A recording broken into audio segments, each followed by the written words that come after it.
Hello and welcome. This is not some kind of magical puja, it's a wafting of mosquito repellent. Although it's not so necessary at this time of day. This time of day, about, I'll tell you exactly, 4:15 a.m. So I've been up for just over an hour, settling into the beginning of my day. And apart from my practice and the regularity of its routine, what's become very apparent to me is between 3 a.m. and 4 a.m, wherever I am, is very much the same. Whether I'm in a temple, a forest monastery, whether I'm living alone on the coast, or even in a city, it's quiet, it's the stillness before dawn. Dawn is some hour, 2 hours away yet. But the late evening's activities of the previous night have finished. Parties, goings on, village activity. Although there's very little of that where I'm staying currently, usually even in forest monasteries, seemingly deep in the jungle, you can hear the local version of popular music on loudspeakers late into the night sometimes. I was staying recently in a very isolated forest monastery, one of the very few true forest monasteries practicing in the tradition of monks living in kutis in a forest, as opposed to large, opulent temple environments with lots of activity and devotional practices going on, but more benefiting from the seclusion of forest life and living alone, which is what I naturally gravitate towards in my own practice. But even there, with that isolation, across the lake one could hear the partying, the activity, in the distant but going on late into the night, and on some occasions all night. You become accustomed to it. It doesn't obstruct your practice. It's just the ears hearing sound, recognizing the sound as music or a beat, a rhythm, and then our associations of that with partying and activity. But not only is there the physical separation of that and us, or those goings on and our practice, there is our own separation. Our own, if you like, even if you're not in a remote forest, on an island, in a lake, surrounded by water, as if protected in a castle, surrounded by a moat, we have the protection, the moat, the surrounding of living in accordance with the Noble Eightfold Path. This is our refuge, this is our seclusion, the establishment of right view. That is the understanding of the Four Noble Truths, the understanding of karma, the understanding of rebirth, and the understanding of the characteristics of existence: anicca, impermanence, dukkha, suffering, and anatta, not self. This is right view. right intention, right speech, right action, right livelihood, right effort, right mindfulness, and right concentration. This is the Noble Eightfold Path. Along with this as our protection, our moat, our surrounding environment, we have the refuge of our teacher, the Buddha, his teachings, the Dharma, and the Sangha, the body of monks and nuns, bhikkhus and bhikkhunis in the lineage of those closest disciples to the Buddha in his time, whom he taught directly. And those teachings, the Dharma, have been handed down in that same form, unchanged, in the many millennia since, 2,569, 70 years since the time of the Buddha. This is our refuge, this is our protection. So wherever we find ourselves, wherever we might be, in the city, in the forest, in a busy monastery, or the quiet seclusion of a hut alone, we have this seclusion, this viveka, refuge. And this is the viveka, the refuge for the mind, the heart mind. Kaya viveka is the refuge for the physical body, including the khandhas of sense contact, sense consciousness, leading to perception, and vijnana, that is in Pali, leading to perception, feelings, both physical and mental emotions, and sankhara, mental formations.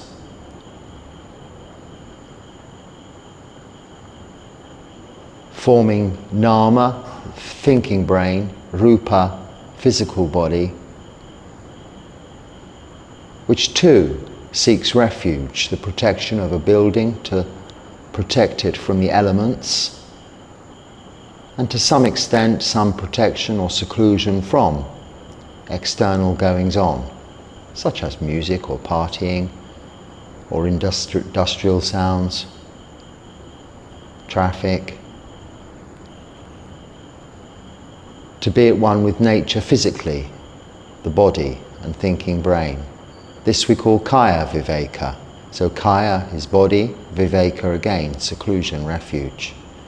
Kaya viveka, chitta viveka. Most important of those is chitta viveka, being that refuge for the mind. That we can only find in the Dharma and the refuge of the Triple Gem, Buddha, Dharma and Sangha. So this first comment I'm coming to today, I agree about living in truth, but personally I see that conflicting with the belief of rebirth. So I'm glad you agree about living in truth. It sounds good, that, doesn't it? Living in truth. But I'm not sure exactly what that means. There are two aspects to that. The precepts, the fourth precepts, we shall refrain from lying. It's very important. Even the slightest, smallest lie we might call a white lie, there's no such thing, it's still a lie, can lead to further lies of a more serious nature. But essentially we're lying to ourselves when lying to others. And we're causing harm to ourselves and potentially harm to others by not telling the truth. So we live in the truth in that we have precepts, this protection of those precepts. 4 points of that Noble Eightfold Path, 4 aspects of that Noble Eightfold Path. Right speech, or beginning with right intention most importantly, but then right speech, right action, right livelihood, and right effort to maintain those precepts. pertain to sila, moral virtue, and the keeping of those 5 precepts. So half of the Noble Eightfold Path's points relate to sila, moral virtue. 2, so half that again, 2 points, or 3 if you include right effort, to practice meditation, but samasati, samasamadhi, right mindfulness and right meditation, relate to the practice of meditation, samadhi. And 1, right view, relates to wisdom, panya. Sila, samadhi, panya, the 3 broad categories of the Noble Eightfold Path, encompassing those 8 points, 4 being sila, 2 or 3 being samadhi, 1 being panya. And within that 1 view is covered this understanding of rebirth, and also the understanding of the characteristics of existence. And the understanding of those comes from the initial teachings of the Buddha, the core substance to the Dharma, the teachings of the Buddha, as in the Dhammacakka Sutta, relating to the 4 noble truths, the truth of suffering, cause of suffering, an end of suffering, and this path, the Noble Eightfold Path, leading to the end of suffering. So this is the other aspect of living in truth. A fine and bold statement, but ambiguous, as language is ambiguous. I had the occasion which was rare, to speak to an English person, someone whose mother tongue was English, someone coming from my own country, the UK, recently, which I haven't done for a long time. And it was some time before, and they too hadn't done for some time, it was some time before we relaxed into a flow of conversation that just went naturally, without having to think, other than with mindfulness of right speech, but without having to think about how to phrase things, how to say things. Being able to use colloquialisms and little old-fashioned sayings naturally. This is what I was talking about with communication difficulties one might face when organising projects, and somebody suggested, use Google Translate. Well, yes, I have when it's been possible, but normally I don't have a phone to hand, a smartphone, and also the internet isn't good enough here to support speech recognition, so even with the said language downloaded, one has to type it in, which doesn't lead for an easy flow of conversation. And when you're dealing in the hot midday sun with workers who are trying to get on with their job, or you're trying to get from A to B with a tuk-tuk driver who has their own preconceived ideas as to where you might be wanting to go, such methods are just not opportune. Fumbling around to find a smartphone, get a signal, get the app open, type it in, and then you show them. You don't necessarily know you've chosen the correct language. They may speak Tamil, they may speak Sinhala. You don't know for sure they can read. Or see is more often the common problem, seeing small print, even if you make it big. They won't normally be wearing reading glasses. But by no means intentionally lying.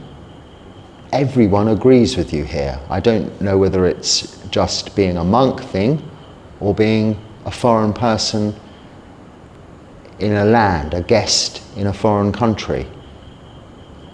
Everyone wants to agree with you rather than hurt your feelings. So whether you're right or wrong, they say yes.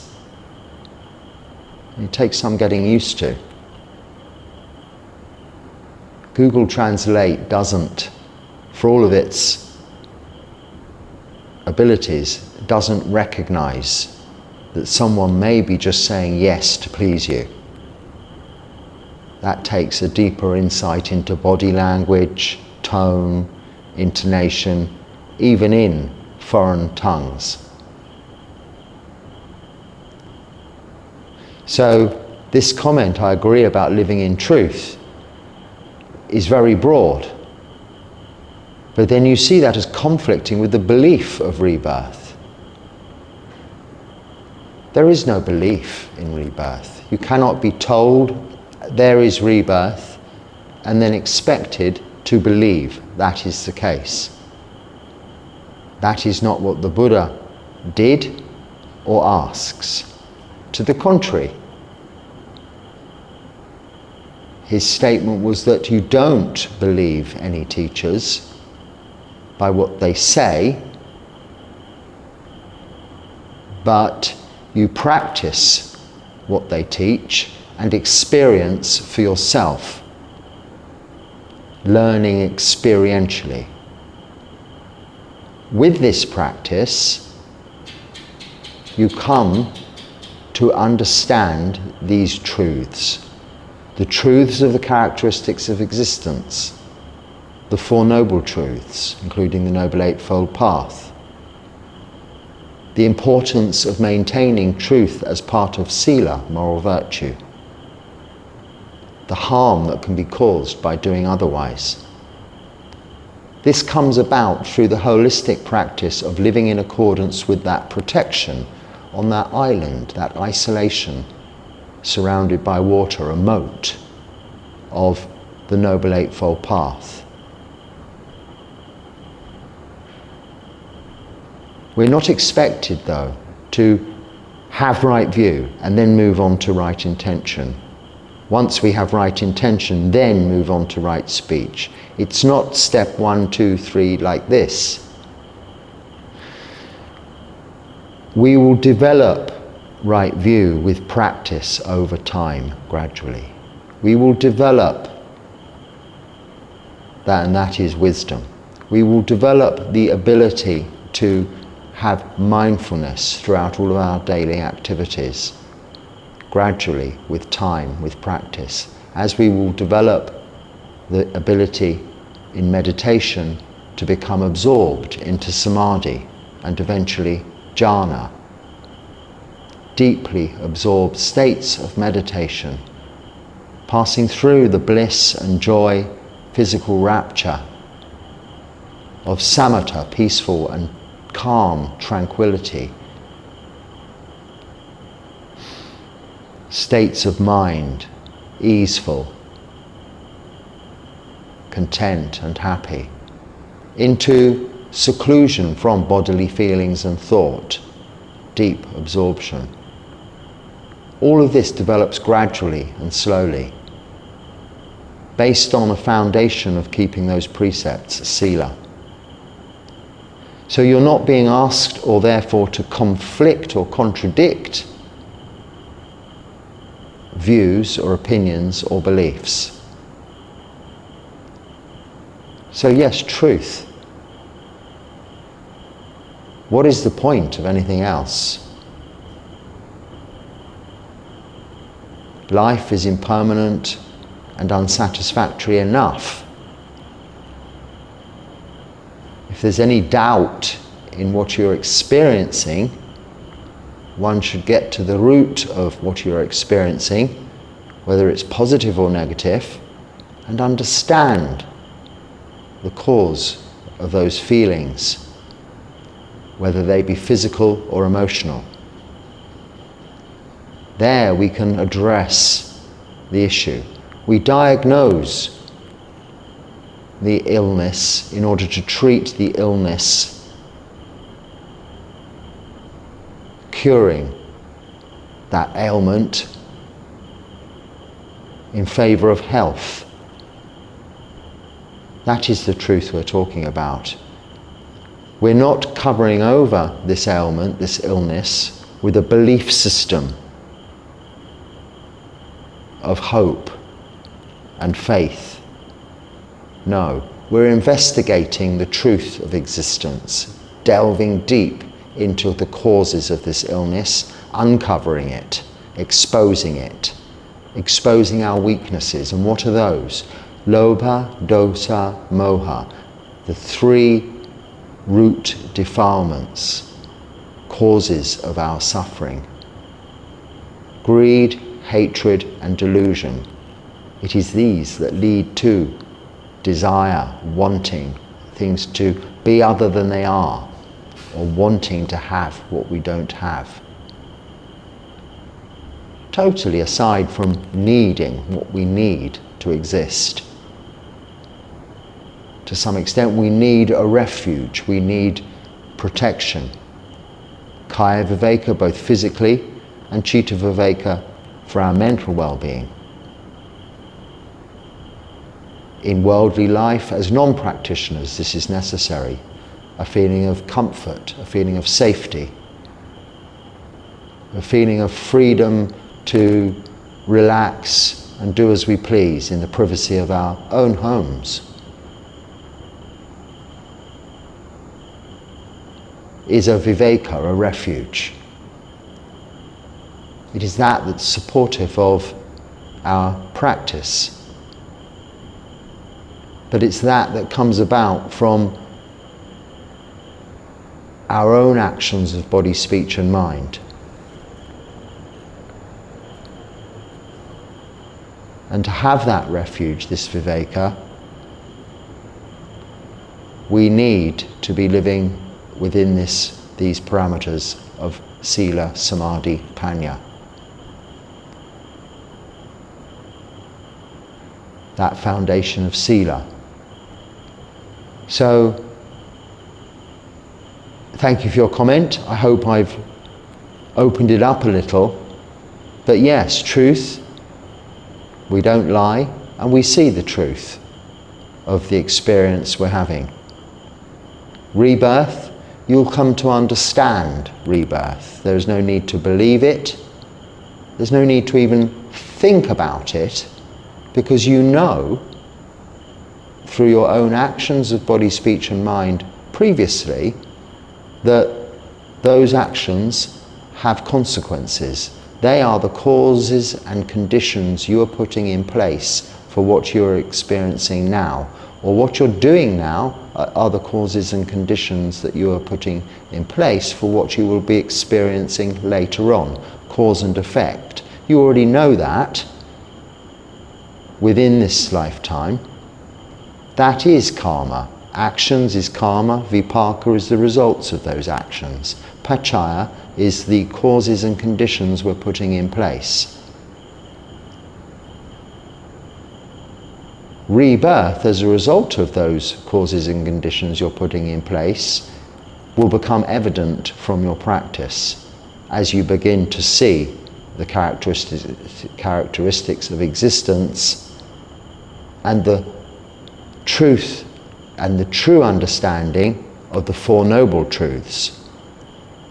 Not intellectual knowledge of the Four Noble Truths, not being able to recite the points of the Noble Eightfold Path, or even the Sutta Pitaka in full, but the understanding and putting into practice of that Dharma, those teachings of our teacher, the Buddha, who by his own very example showed us the path to enlightenment, the middle way, not of asceticism, not of a life of luxury, but a balance, the just right balance in between.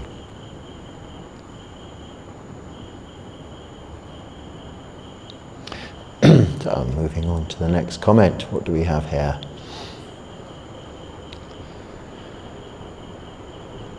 So, how can cats be deluded? They don't have the reasoning to be able to follow the Dharma. Also, they're just fulfilling their destiny. Only humans can understand Dharma. It would be very rare for an animal to have some human understanding. Humans can barely see or understand delusion, greed, aversion. Yes, that is correct. I mean, the most fortunate birth to have is that of a human birth. Even the Tusita heavens, the heavenly realms, which is like party land, is not so fortunate as the human realm, because there's no suffering. And without suffering, there's no incentive to understand the Dharma, to see these truths we were just talking about, and to look to be free from suffering, liberated from suffering within that lifetime, within this lifetime, and all future rebirths into future lifetimes. And indeed, as we understand it, animals, cats or otherwise, don't have a comprehensive understanding of language. They are listening to human sounds. They probably understand tone, anger or kindness, and that's as far as it gets. They're looking always usually for food, for sustenance, for other cats or other animals, for procreation. It's a very simple biological existence. But they too, by their actions, their own actions of body, physical actions, are creating karma. And a cat, and this is what you're probably referring to, living within the environment of a monastery has less opportunity, because it has the support of those it's living with, to create bad karma and therefore continued unfortunate rebirths. We can help a cat not to kill. We can help a cat to live comfortably, protected in the safety of the environment it's found, as opposed to one living on the streets or in the wild, maybe, that is having to kill to support itself, and therefore is looking at countless lifetimes before it comes across another opportunity. But all of this is as a result of causes and conditions put in place in previous lifetimes, where one might not have been a cat or an animal. But I think I spoke about that a little bit in the last talk, so I won't go into it further. I think it was covered there. But how a cat can be deluded, it is just naturally deluded by the state of its birth, as a result of the causes and conditions that were put in place in the previous life. And a state of delusion that one cannot break free from, not easily, not without immense support from others. And even then, it's experiential as opposed to intellectual. A cat or a dog or any animal can learn that it is going to be fed more successfully if it visits a particular location where there is a bowl of food and a bowl of water at a certain time on a regular occasion, and therefore cease the need to go hunting and killing. It might also keep doing that occasionally by way of play, which is how it keeps its survival skills going. But again, I think I spoke about that in the last talk, so enough there. But yes, it's difficult for humans to understand greed, hatred and delusion, which is why the human race has suffering. Once we've dispelled, as we can do gradually with our practice, the defilements, if we eradicate greed, hatred and delusion, we're enlightened. But there are very few enlightened beings. Most human beings are unenlightened, the majority. So there is suffering as a result of the delusion.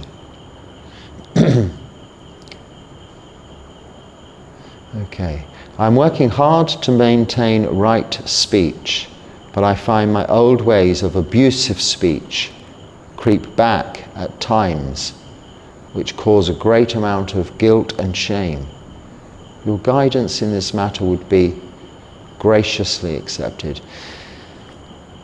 Right speech, I always say this, I think, it might be different for different people, different monks, different practitioners, But right speech is the most difficult aspect of the Noble Eightfold Path.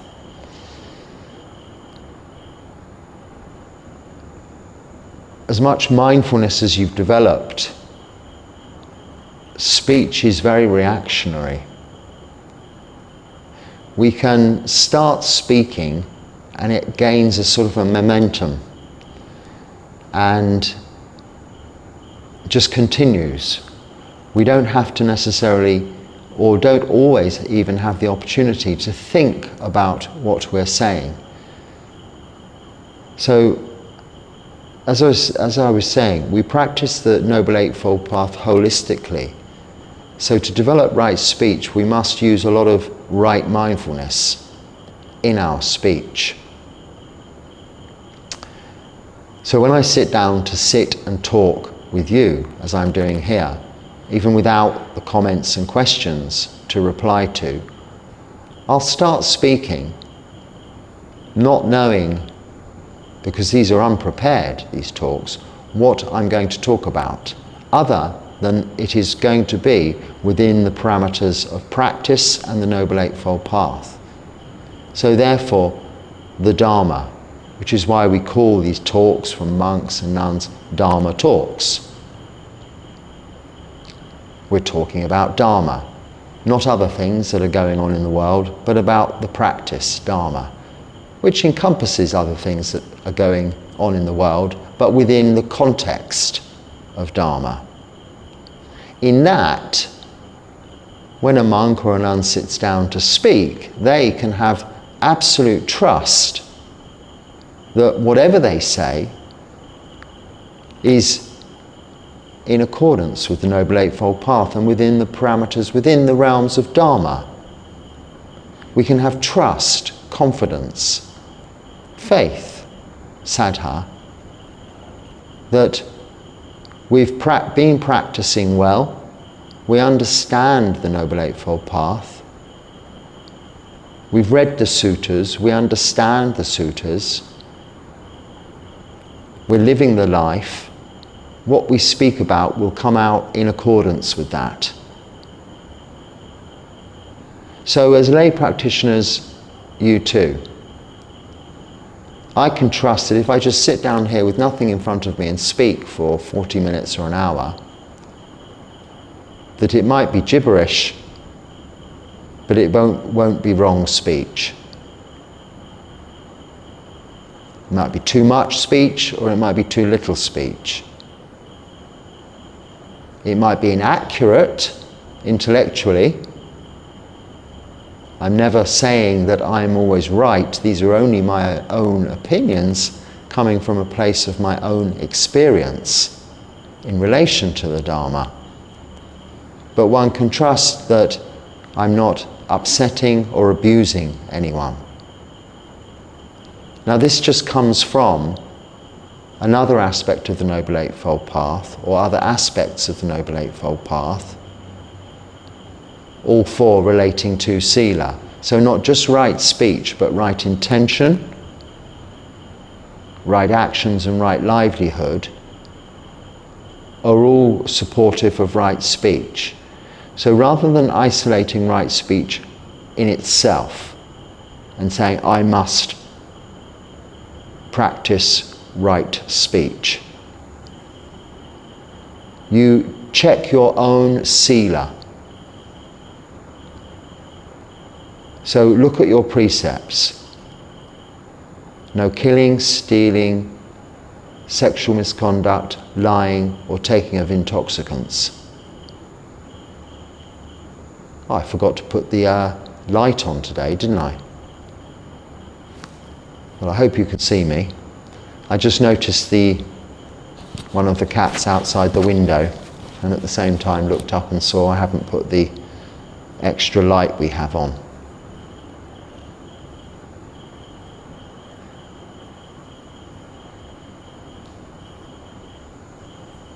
So if we're keeping the 5 precepts, they will be supportive towards right speech. Then technique-wise, to help us with this, when replying, try and bring your attention back into the body and the present moment, here and now, by noting or bringing your conscious awareness to one breath in before replying. It's milliseconds, it's a very short amount of time, but enough to just stop that reactionary speech, and enough to remind ourselves of our sila, supporting right speech. Think of the qualities of speech. That speech should be timely. For instance, if giving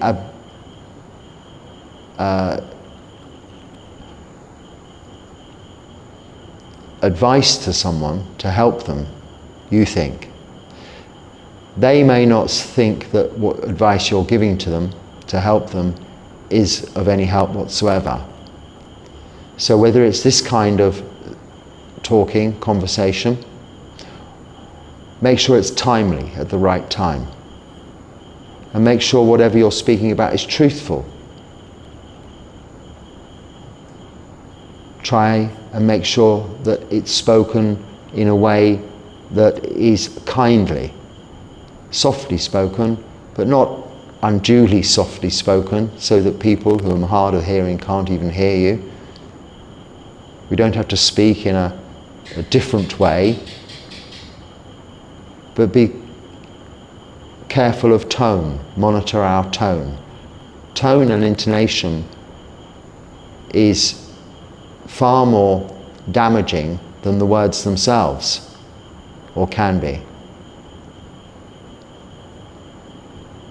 And what you're speaking about is useful and not just gossip and filling in the spaces between words.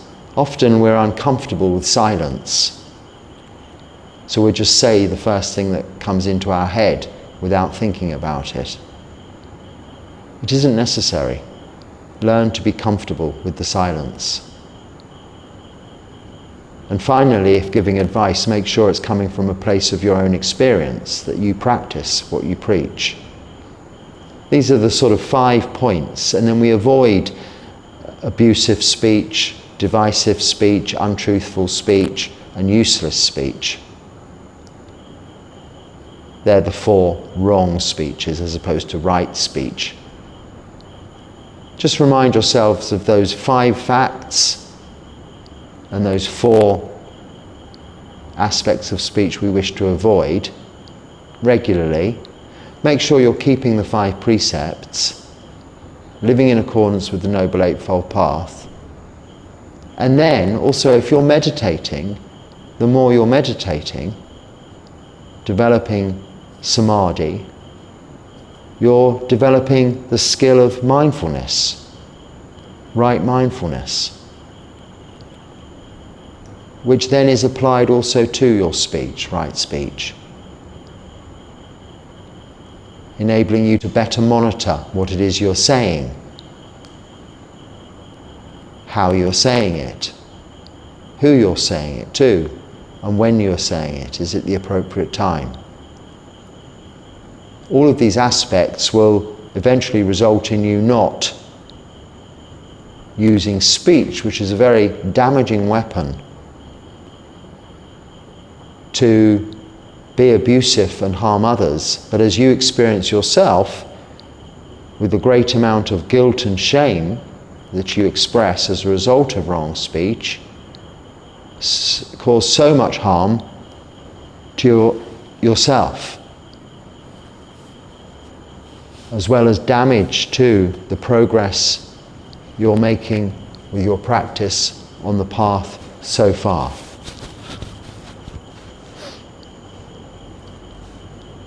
Well, now I'm thinking, I hope I remember to actually turn the camera on.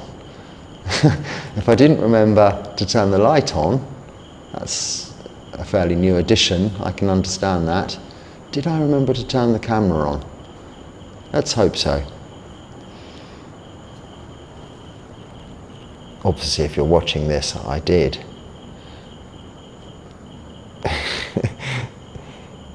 So much to consider, isn't there?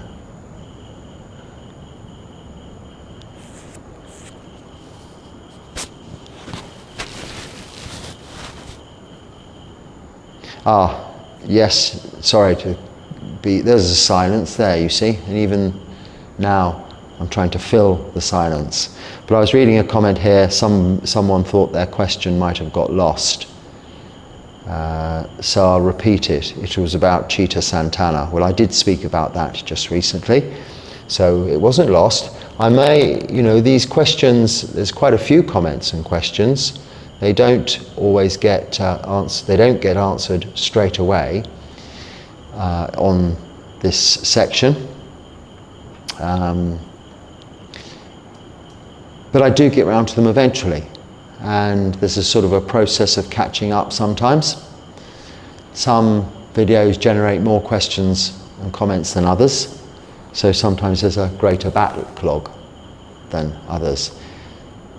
The pattern for recording these talks is very regular, so there's no backlog created as a result of time between talks and videos, but just the number of comments and questions. But I always get round to them eventually.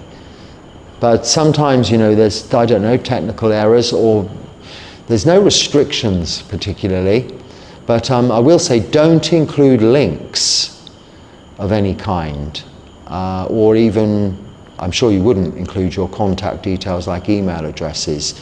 Those are blocked.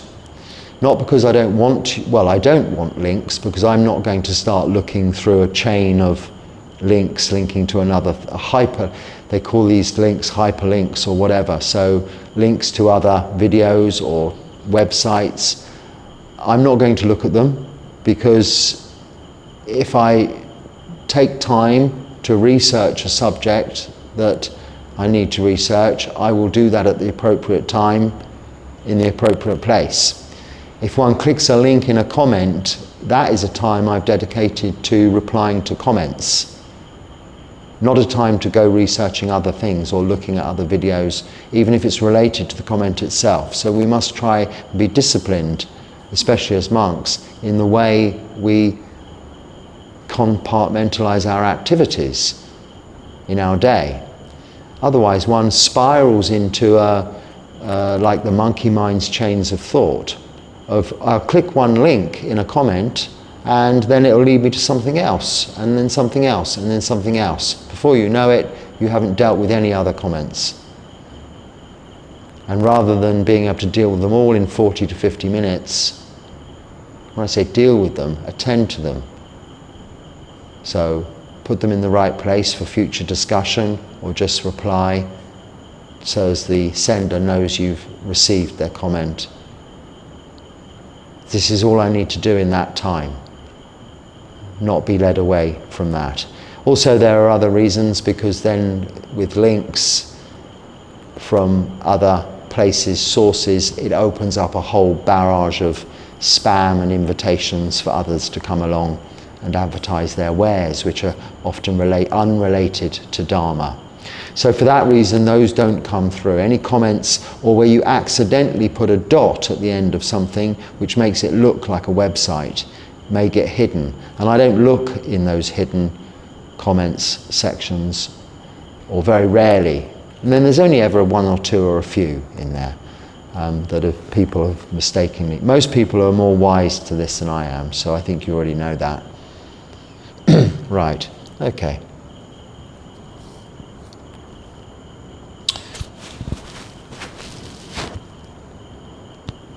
Okay. Is this a question?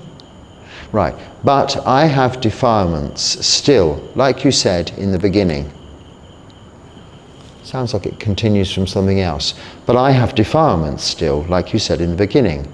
I sometimes worry I'm a bit impulsive these days and a tad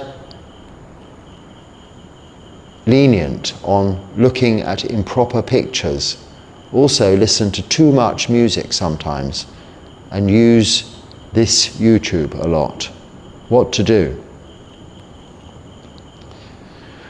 Well, using YouTube a lot in itself is not necessarily harmful. It's depending on what you use it for. Like I've said many times before, YouTube or the internet, smartphones in themselves or laptops or tablets are not tools themselves that are bad in any way. It's how we use them, what we use them for.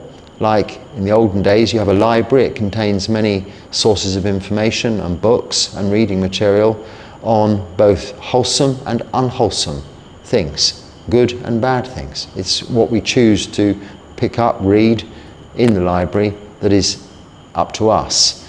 So yes, we're led by our defilements of greed, hatred and delusion. This is what you must be practicing holistically, the Noble Eightfold Path, knowing that as you are, to make this comment, that looking at inappropriate pictures or improper pictures and listening to too much music is not necessarily doing you any good. Otherwise you wouldn't be making this comment. So you have wisdom, you understand that. Now act upon that wisdom. Keeping sila, again, that is the foundation, and then practicing meditation in order that you can develop mindfulness to have more discipline over your actions in the future. So the answer there to you is really just, keep your sila closely guarded. Now, with regards to looking at things on a screen, listening to things, it is still just seeing, and it's just hearing and hearing. But what you're seeing and what you're hearing can affect you hugely, both the mind and the physical body, physical feelings. So we need to guard our senses, not close ourselves off, hide away in sensory deprivation, but have a protective anteroom, vestibule, hallway, reception area, porchway, before entering the mind. Somewhere to kick the boots off, hang the coats up, put the bags down, before entering the temple of the mind. And in this room, as well as the room itself, we have our doormen or door ladies, door people, guards. Who are they? They are Hiri and Ottappa. Conscience and conscientiousness of that conscience. Usually Hiri and Ottappa is translated as wise shame and dread. I've forgotten what it's not usually translated as now, because I always say conscience and conscientiousness. The conscience is that of, we have sila, our precepts. The conscientiousness is the fear of breaking those precepts. Hiri is the conscience, the precepts. Ottappa is the conscientiousness, the fear of breaking those precepts. So they're not actual people, but the personification of those, an image, are of two guards beyond a door into your heart, into your mind. So we guard our senses. You know when you pick up your device, if you're going to be doing something that will invade that space, bypass those guards. So put it down, think, Hiri and Ottappa, conscious and conscientiousness. And start again. Put some Dharma on YouTube. Listen to this. Listen to another channel related to Dharma. As a lay practitioner, Music in itself isn't prohibited. Only when you're keeping 8 precepts is entertainment, including music, prohibited. But it will not aid meditation. In fact, it may become an irritant, a very invasive obstacle, hindrance to meditation. Tunes continually going on in your head, as will improper images, pictures. So, exercise discipline.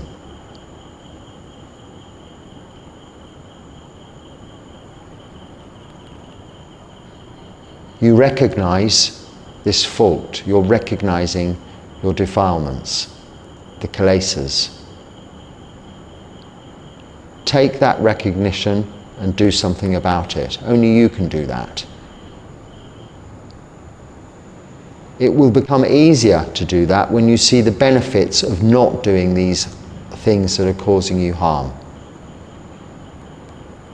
Also consider, with regards to some aspects of what you're saying there, what the others involved in providing that content may be going through for you to be looking at what you're looking at, and how much harm they are being caused or have been caused to provide your gratification, and steer well away from it. I'm sure there are parental things and what have you can do with your devices if you don't have that discipline, but really it shouldn't be necessary. If you're an adult, just don't do it if it's bad. Remember, the precepts are the foundation of this practice, so all important.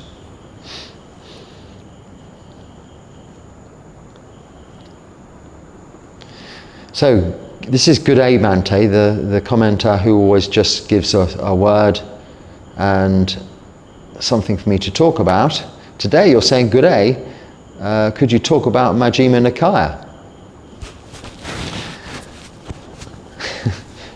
Majjhima Nikaya is the sutta, is one of the books of the Sutta Pitaka, and the middle-length discourses.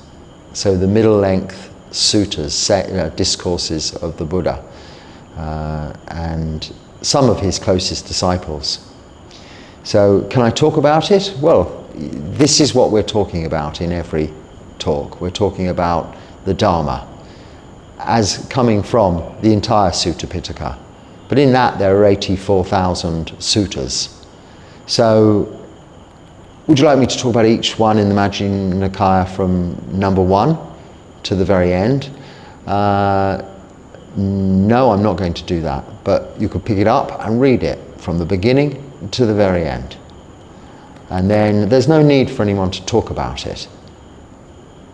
Within each sutta itself, it is repeated over and over again. Each verse, each stanza, each saying is repeated, explained. There are also notes and addendums and commentaries. So yes, there are channels that do this, do sutta talks and analysis and teachings, but this isn't that kind of channel. This is just talking about putting all of that understanding into practice, the practical application of Dharma. So I'm not going to talk about the Majjhima Nikaya other than to just say that it is the middle-length discourses, and usually the starting place for most people to read the suttas. It's where we'll see very many of the familiar and common suttas that we've become accustomed to and heard so many times previously, and a good starting place for sutta study. So that's as far as we can talk about that today, other than to say we're always talking about what the Buddha teaches us. And what the Buddha teaches us comes to us from those suttas, as we can't hear his words directly.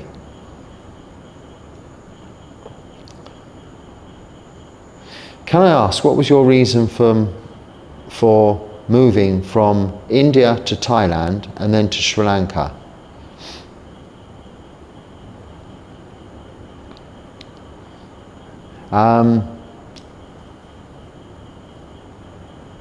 Visas. It's a short answer to that, but that's not to say I wouldn't have moved around a bit anyway. But the timings of those moves was determined by the expiration of the visa allowing me to stay in those countries. But I did return to India, and I do return to India regularly, because that is my place of ordination, where my Upajjhaya is, my teacher, with whom I have Nisaya, have taken dependence on. So I think at some points when I've been in Thailand, I've gone back to India to spend the Vasa, to be back with my own Sangha into which I was ordained, and be with my teacher there. But for visa reasons, I cannot stay in India. We cannot stay in India for longer than 6 months. So then you have to not leave and come back again. You have to leave and not come back again for another 6 months. In fact, it's more complicated than that. You're only allowed to spend 6 months as a British citizen in India within any one calendar year. So therefore, one is having to keep moving about. Now, to stop having to keep moving about, because that isn't the case in Thailand or Sri Lanka, I went to Thailand.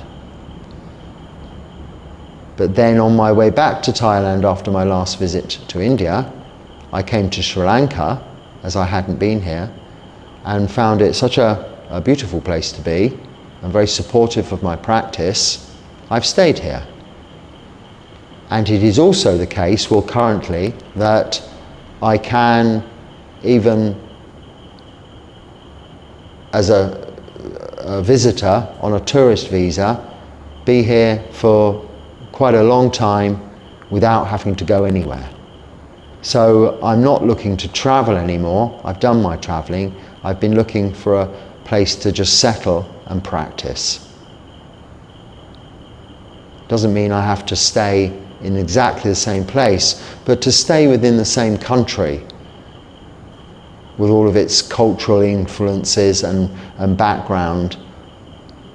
But I've chosen a Buddhist country because it's very much supportive of the way the Buddha and his original Sangha lived, being able to go on Pindapata each day and live in a community of where lay people understand the nature of a bhikkhu's life. So yeah, it's not really travelling for travelling's sake. It is often usually visa related, and I have these regular trips that one has to make, but can be done these days relatively easily and without much thinking or even pre-planning.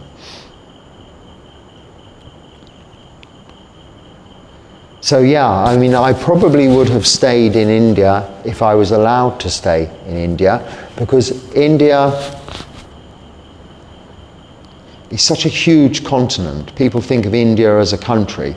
It's a huge continent of many states, which are individual countries in themselves, with their own languages, their own cultures, and even their own weather systems. They're also very different. So it's a continent. And I could have very happily stayed in India for the rest of my life. And if you wanted a change of scene, you don't have to, well, you could go far, but you're still within the same, technically, country. But as a British citizen, the Indian government won't allow that.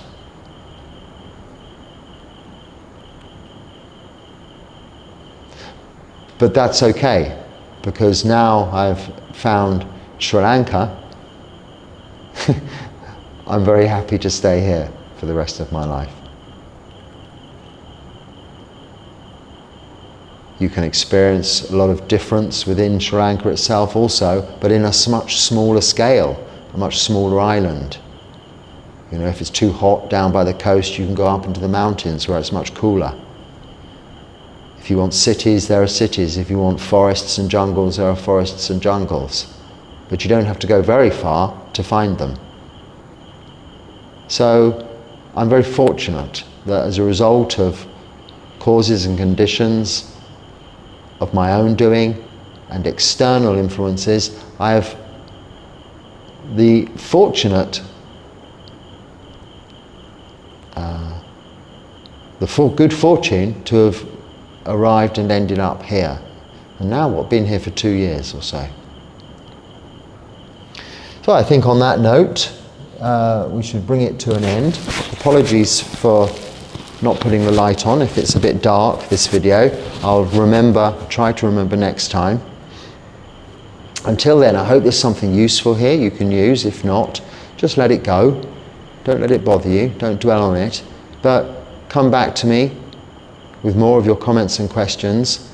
And please come back and watch next time. Until then, be happy and stay well. Sukhi Hotu.